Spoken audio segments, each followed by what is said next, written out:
Kannur Anjarakandy medical കോളേജിലെ നിതിൻ രാജിന്റെ മരണവുമായി ബന്ധപ്പെട്ട് കുറ്റക്കാർക്കെതിരെ നടപടിയെടുക്കണമെന്നാവശ്യപ്പെട്ട് വിവിധ ഒലിക് സംഘടനകൾ നടത്തുന്ന ഹർത്താൽ പത്തനംതിട്ടയിൽ പൂർണ്ണം.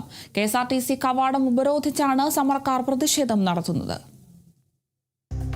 യാത്രക്കാരെ തടയുന്ന അങ്ങനെ ഒരു പരിപാടി നമ്മൾ ആസൂത്രണം ചെയ്തിട്ടില്ല. വാഹനം സ്റ്റാൻഡിൽ നിറക്കുന്നില്ല. ഇത് മാത്രമേ നമ്മൾ ഇവിടെ ചെയ്യുന്നു.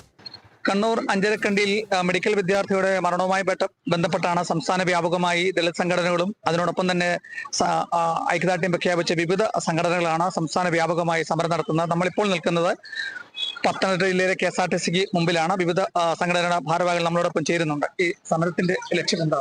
സമരത്തിന്റെ ലക്ഷ്യം എന്ന് പറഞ്ഞാൽ നമ്മുടെ നിതിൻ രാജിന് നീതി കിട്ടുക.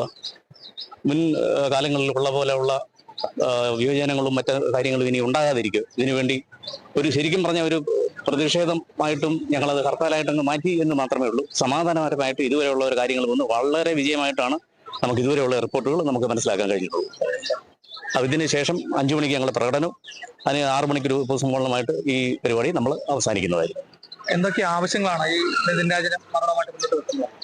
ഞങ്ങളുടെ കുഞ്ഞിന് ഉണ്ടായിട്ടുള്ള മരണത്തിന്റെ ഭാഗമായിട്ട് ഞങ്ങളുടെ കുഞ്ഞിന് 10 കോടി രൂപ നൽകണം ഗവൺമെന്റ്.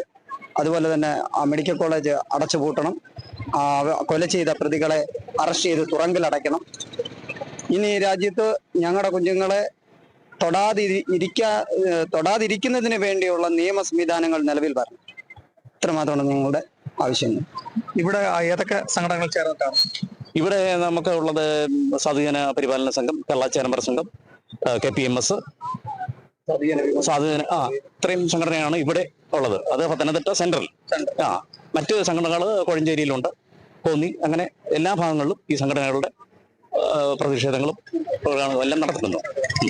മറ്റേ യാത്രക്കാർക്ക് ബുദ്ധിമുട്ടുന്ന തരത്തിലുള്ള ചില പ്രതികരണങ്ങളൊക്കെ മാധ്യമങ്ങളിൽ വരുന്നുണ്ട്. സംഘടന അങ്ങനെ എന്തെങ്കിലും ആഹ്വാനം ചെയ്തിട്ടുണ്ടോ? അതിന് ഇത്ര സത്യാവസ്ഥ അതിനകത്തില്ല.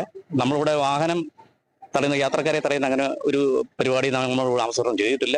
വാഹനം സ്റ്റാൻഡിൽ നിറക്കുന്നില്ല. ഇത് മാത്രമേ നമ്മൾ ഇവിടെ ചെയ്യുന്നു. Kerala vision news, Pathanamthitta.